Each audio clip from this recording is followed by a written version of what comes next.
if anybody had a question. Where was Longhorns, or where is it? Right here, There right is- here, just, It's no longer, the store itself is no longer here.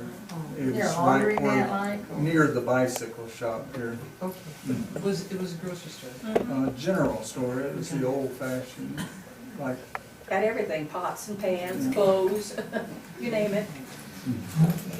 As a matter of fact, we're going to be looking at some of the artifacts, I'm calling them artifacts, but they're items from the Longhorn store. Wonderful. We intend to have a display here in the front room of the cash register and other things from the store. So that should be really kind of exciting. The family's made it available on loan to the Historical Society. Wonderful. When? When? Hopefully the end of this month, the end of January, so. Terry, their grandson, is going through these things that are left over that his father had in storage. Well, in way of introduction, I'm Byron Liles, and I'm obviously the younger of the three.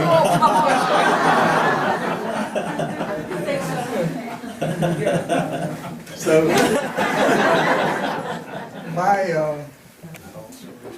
my era, we'll say, in Bonita Springs is from the late 40s through 1960.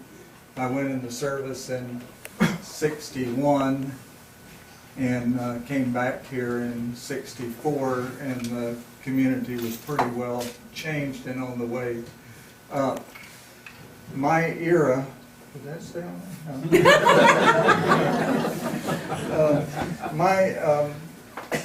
I would say during my era that it was, I would call it the community that was intended to be, but wasn't.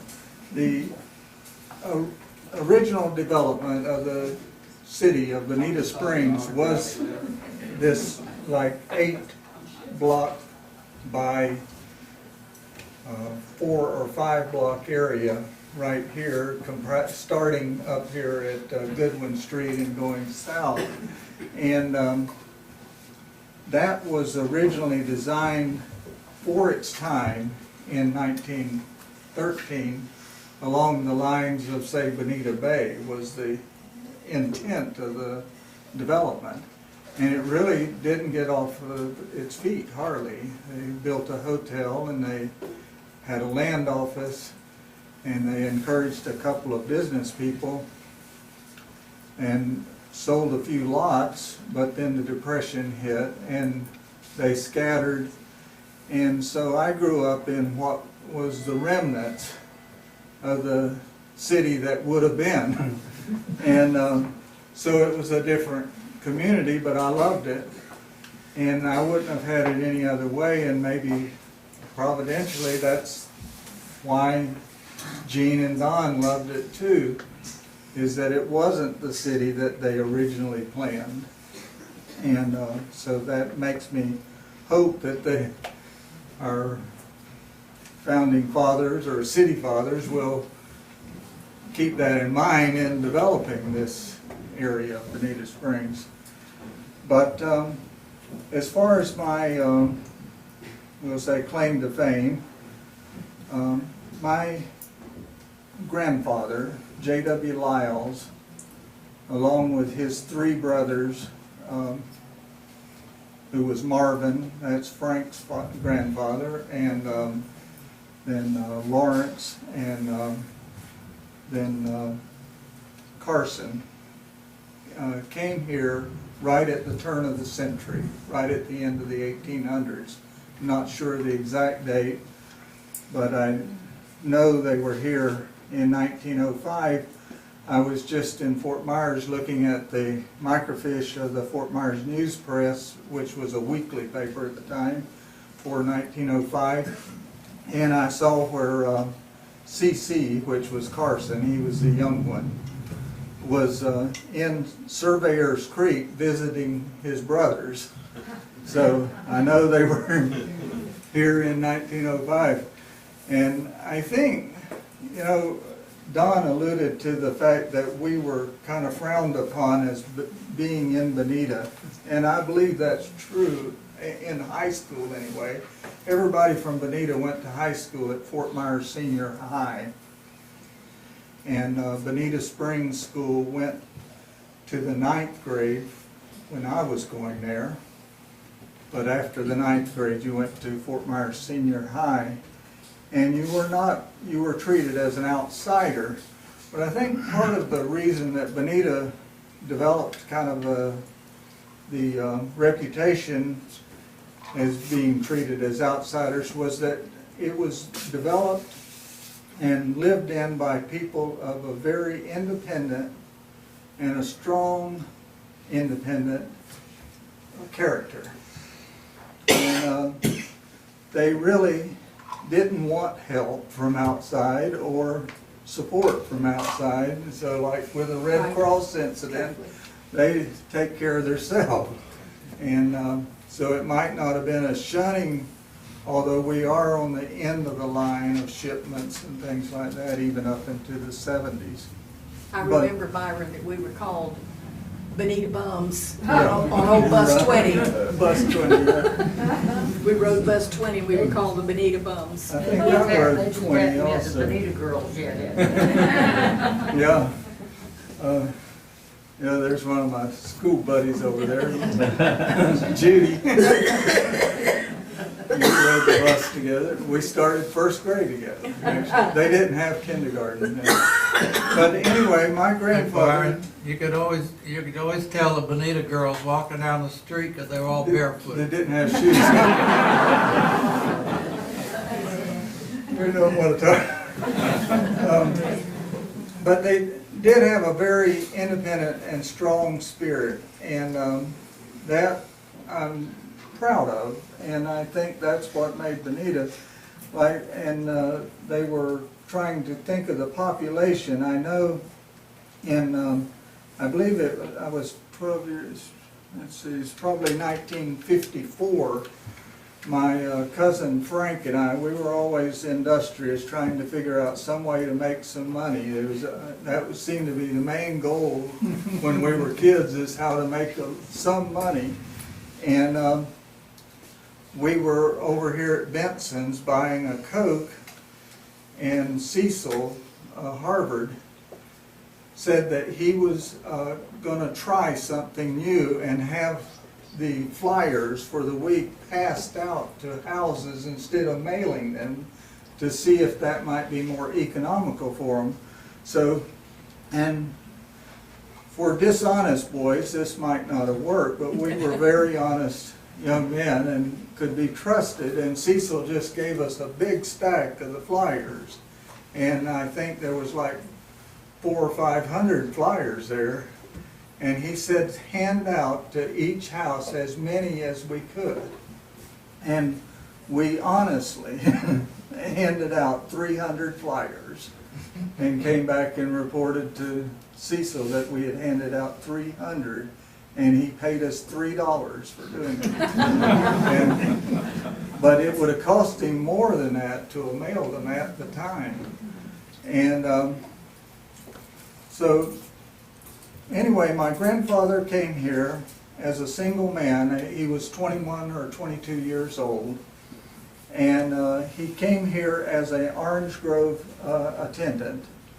And the Grove was down on the end of Dean Street. And the home that they moved across the street off of the corner of Dean and Imperial Street, they moved the home. He lived in a little shack, it was called a Grove Shack, behind that house. And that was where he first moved in. He didn't live there long. He was able to room, I believe, with the Barnes family. And then it wasn't too much longer, right at the turn of the century, around 1903, I think, that my grandmother's family came here, and their name was Mac Swain. And it was a man and his wife, Joe and Lizzie Mac Swain, and they had 3 girls, and I guess girls were short there was a shortage of girls around. They didn't have mail order brides, but as soon as they came to town, they got married. You know? My grandfather, J.W., got one of them. He got Lula, and my uncle Marvin, Frank's grandfather, got another one. He got Effie, and Effie lived to be the kind of a patriarch of Bonita Springs. My grandmother died quite a bit earlier. Actually, indirectly, Don and I, by marriage, are related through the McSwains. My great uncle, Aren't we all? Milton. I was going to tell about yours too. My great uncle Milton, was the second husband to Don's mother, and then my mother's sister married My uncle. Gene's uncle. So I have a cousin with the last name of Strickland, and she's Gene's cousin. Oh, she's Gene's first cousin and my first cousin through different channels. Right. And actually, the McSwain family, Clifford McSwain, one of the sons, married my grandfather on my mother's side, Oh, God. aunt. So my mother was somewhat related to the McSwains, who was my grandparents. Anyway, families really get mixed up. Sometimes I have a hard time thinking about it. Like that song, I'm my own grandpa. We actually have a relation in the Piper family. And the only thing I got to thinking is I have no marriage or otherwise relation to the Hogues. But yet I was going to make part of my thing. I'm dwelling too much on things that I don't know about. I mean, that happened long before I was born. But I grew up just 5 blocks this way off of Pullen Avenue, just almost behind, if you went behind Benson's store for 5 blocks, that's where I grew up. And my house, we lived in a triplex apartment, an old roach-infested triplex apartment, was next door to the Lewis Hogue family. And Keith Hogue, their youngest child, was my closest friend. And I hadn't seen Keith in 20 years. And the other day I went to his sister-in-law's funeral, and I sat next to Keith, and it was just like we had never been apart. We're still very good friends. But Keith and I played together every day, except when I started to school. I was a year older than Keith, and I had to go to school. But I was walking in front of his house going to school, and Keith was out in his front yard playing with trucks and stuff, and he asked me where I was going. I said I was going to school. And he says, why are you going to school? And I couldn't think of a good answer. And he kept begging and begging me not to go, so I decided not to go. So I stayed with Keith. But around noontime, I started getting hungry, wondering why my mother hadn't called me. Because she always went outside in front of the house and called me and told me dinner was ready. We called it dinner. That's another thing. We call it evening supper and noon dinner here. That's another story my mother and father told me about. I wasn't alive when this happened, but we had the Baird's campground here, and there was a very wealthy family that had come there to stay for a few days. and maybe a week. And one of the local boys got acquainted with their daughter over at the tavern, which it wasn't all drinking and wild. They were just having dinner. And he danced with her and everything, and so he made a date with her. And she said that she would like for them to go to dinner. And they decided they would meet in front of Benson's store. And he showed up at noon. Had to get off from work in order to make it.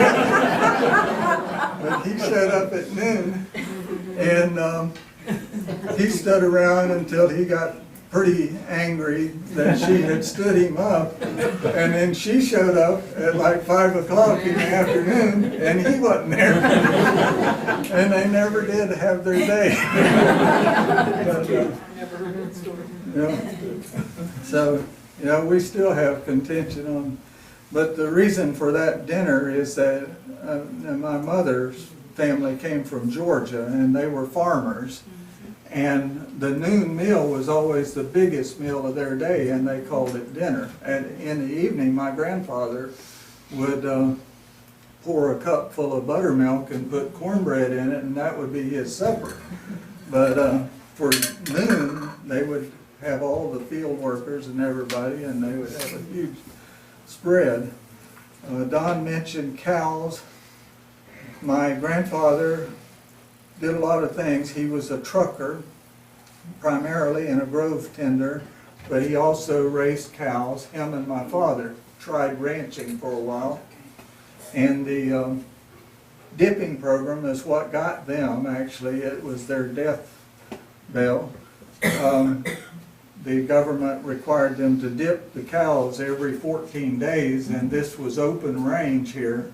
And so my father and his dad had to hire men, cow hunters they called them. The people that went out to round up the cows was cow hunters in this area, because you had to go and find them everywhere they were and look for the brand, and that was your cows. And they would have to get them all together and bring them up to the dipping vat and run them through every 14 days, and they would mark the cow with a die so that the government could tell if one hadn't been dipped, and if it was your brand, then you would get penalized. So you had to be careful about it, and that ran them in the ground. They lost so much money hiring people to round up their cows. They leased land, they didn't own land. We're not a wealthy family. No one from Bonita, I don't think, ever wealth came here, but none ever came out of Bonita, I don't think. Is that right, Judy? Would you? Yeah. Judy's father's a rancher, a good one, and he's made a lifetime of it. But anyway, I was thinking about making a living. I was thinking of the fact that I'm not wealthy, and none of our family ever was. I guess maybe another generation, I don't know, or 2 or 3 more. But my father didn't own the land. We didn't own great quantities of land. He leased the land from the Collier Corporation. He was not personal friends with Baron Collier, but he was personal friends with Mr. Copeland and some other people that worked for Baron Collier, and had a good relationship. But anyway,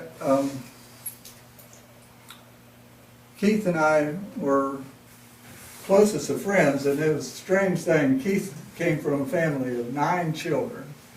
And there was 4 brothers and 4 sisters, and he was the caboose. And I guess his mother, that does things to a mother when this is her last child. But she let Keith's hair grow almost down his back, and she braided it in 2 pigtails, and she dressed him in dresses. And one day we were standing up here in front of Longhorn's store, and this man coming out of the store. Now, he knew who Keith was, but they were always teasing him. And he came up to him and said, "My, what a pretty little girl."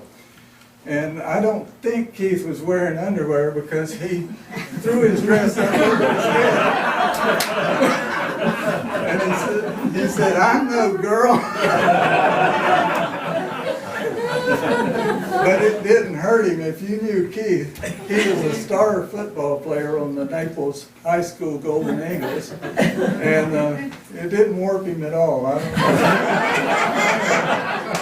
I could talk forever, but that's about it.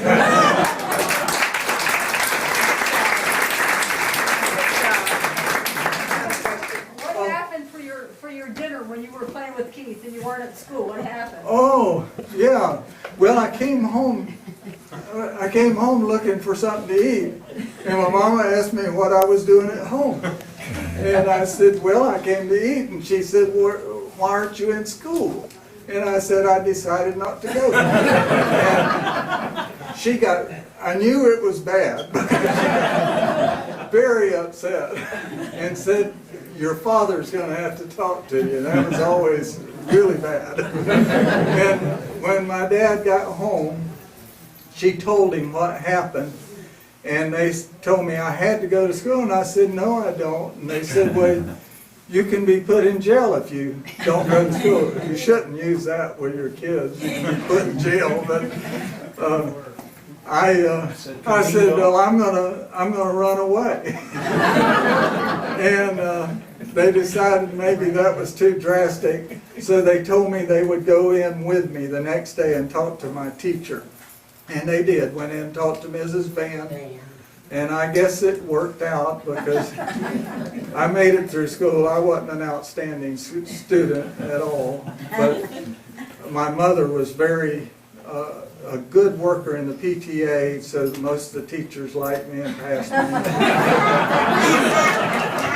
I have a cute story about school that jogged my memory when Byron said about us going to school and having lunch there. There's an old story that went around. Mrs. McCormick, who it's an old name here in Bonita, McCormick's, lived up on Dean Street, and she had cattle, and she had milk cows, and she furnished the milk for the school, our little school. We didn't have a lunchroom. We had a lunchroom, but we had to bring our lunch. We had, it was like you say, brown bag, and she furnished the milk. Well, the government inspectors came in one day to check on the little school lunchroom and found out that we were getting this milk and it was not pasteurized. So they went to Mrs. McCormick and they told her, said, "Mrs. McCormick, you can no longer bring milk to the Bonita school, it's not pasteurized." And she said, "Well, you're just full of it." She said, "My cows are put out to pasture every day."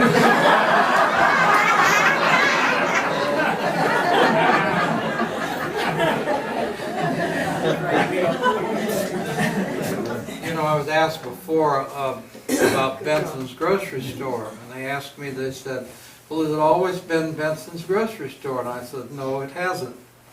And they said, "Well, what's the story on Benson's grocery store?" Well, Benson's grocery store, one time, was a garage, was an automobile repair shop. And Eddie Frank of Naples now, he built Benson's grocery store, and it was a repair shop for automobiles. And he was an excellent mechanic, and he has been noted to be the first man that built a swamp buggy to navigate the Everglades. And it was an automobile like a Model T Ford with great big tires on it and 2 transmissions in it for low speed. And he's the man that gets credit for building the first swamp buggy. But anyway, when he went to Naples and opened a hardware store and a grocery at Four Corners in Naples, Eddie Frank did. And but Benson's, that's when they purchased the grocery store, the garage, and it turned it into the grocery store, a restaurant, and a partial repair shop in the back, because Homer Benson was a good mechanic too. So it was really an interesting place. And I really liked that place because Lydia Benson, she was run the restaurant, and she needed a dishwasher. And when I would get out of school, I would hightail it right to her back door, and I'd go in and wash dishes, and I'd got a nice meal. So it was really Benson's Grocery Store is really a historical place of Bonita Springs. And Lydia Benson was Clomer's wife, and she worked in Estero at the Crush and Unity when she was a young girl. The Crushans had a grocery store, and she worked as a clerk, and she worked in this grocery store for the Crushans. And when they bought the store there in Bonita, then her and her husband ran the grocery store. But the grocery store was a filling station, a repair shop, a restaurant, and a bus stop, just about everything, you know. So we had Benson's Grocery Store, and we had Lawhorn's Grocery Store, and if you didn't go there, you didn't get nothing. That's the story on Benson's Grocery Store. Thank you. It's been a pleasure talking to you. I hope you enjoy it.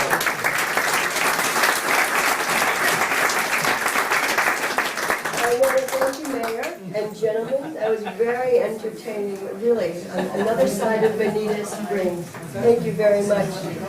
Just as a matter of curiosity, how many members of the Historical Society are here tonight? Can I see your hands? That's wonderful. Oh, great. I want to tell you about next month. Again, Evening in the Park, the first Friday of the month. We have a book coming out, a pictorial book of Bonita Springs that was put together by Allison Fortuna, a member of the Historical Society. Charlie helped. And we have our own book. It's Arcadia Press, postcards, and we're having a book signing. We're having a book signing, so it's the 13th of February here at the Liles Hotel upstairs. Downstairs, we're having the Art League. The Art League is coming in with some paintings and posters, etc., etc. And so they're going to be downstairs. So it's going to be really quite an evening, and I hope you'll all join us. You said the first Friday, do you mean the second? The second Friday, the 13th. The second. Okay. I get confused with my board meetings and my general meetings and meetings in the park. By the way, we do have a board meeting for those who are members Monday at headquarters at 10 o'clock. Yes? Could someone please tell me when, if they remember when Bonita Beach Road was first paved down to the beach? What year that might have been? In the 60s. It was in the 20s.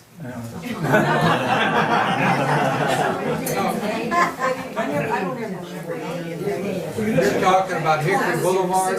Are you talking about Hickory Boulevard or the main? Bonita Beach Road from Old 41 down to to the beach? Yeah. I think it was the late 20s and maybe the 30, even in the 30s. Yeah, Paved? It was paved? yeah, it was. Yeah, It was paved. it was I know it was paved in the paved. 50s. It was and up. paved in 1936, I know that. Okay, thank you, thank you. So thank you again, folks, for joining us tonight.